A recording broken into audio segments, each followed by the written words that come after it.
At UFC 238, Henry Cejudo will fight Marlon Moraes for the vacant bantamweight title. So, how did we get here? Let's take a look at the path of each man before they step foot in the octagon on June 8th. Upon signing with the UFC, Cejudo was not at all in the UFC's good graces. His first fight against Scott Jorgensen was cancelled on the day of the weigh-ins due to health issues, and Dana told him to move up to bantamweight or leave the UFC. He defeated Dustin Kimura by decision in his bantamweight debut and was given permission to return to flyweight. He then earned 3 victories in a row, with decisions over Chris Carriazo, Chico Camus, and Jussier Formiga. At 10-0, Cejudo was given a title shot against dominant champion Demetrious Johnson at UFC 197. Despite some early takedown success, Cejudo was caught by a series of knees and punches in the clinch and ultimately TKO'd. He was then invited to coach The Ultimate Fighter against Joseph Benavidez, and the two created a hard-to-watch rivalry throughout the season, but we all looked forward to the fight nonetheless. In a controversial 3-rounder, Cejudo lost a split decision after being deducted a point in round 1 for repeated low blows. Even with the lost point, people still thought that Cejudo won, and I personally did, but it was back to the drawing board. Meanwhile, Marlon Moraes achieved an 18-4-1 record outside of the UFC, including a 13-fight winning streak with 5 bantamweight title defenses in the World Series of Fighting organization. He was signed to the UFC and made his debut at UFC 212 against Raphael Assunção. In an exciting 3-rounder, Moraes lost a close split decision. But many people brushed him aside, citing that his hype train had been derailed. 5 months later, Moraes returned and won a close decision against John Dodson.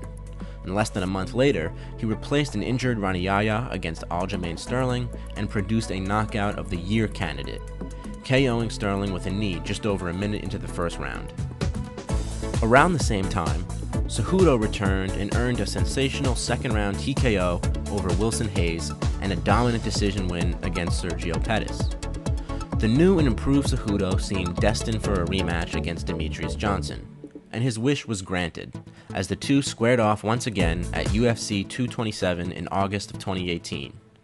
In a razor-thin decision, Cejudo dethroned the longtime champion, a feat many thought was simply impossible.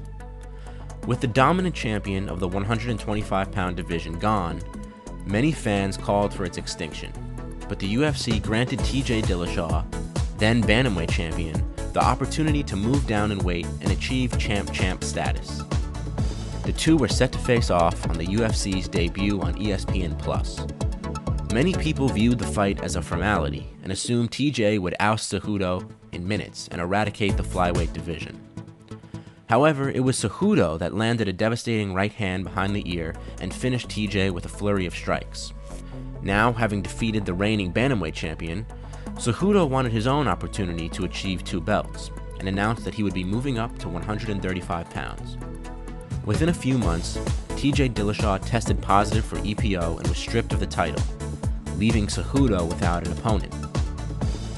In his 2 most recent bouts, however, Marlon Moraes had knocked out Jimmy Rivera with a head kick in 33 seconds and avenged his loss against Raphael Assunção via first-round guillotine. It seemed that Cejudo's next opponent was an obvious choice, and the UFC announced that Henry Cejudo would fight Marlon Moraes for the vacant bantamweight title at UFC 238. Also on the card is Valentina Shevchenko versus Jessica Eye for the strawweight title, and Tony Ferguson versus Donald Cerrone, which you'd assume is a #1 contenders fight at lightweight. Let me know what you think of the Cejudo vs. Moraes fight in the comments below. I hope you're looking forward to the fight. I know I am.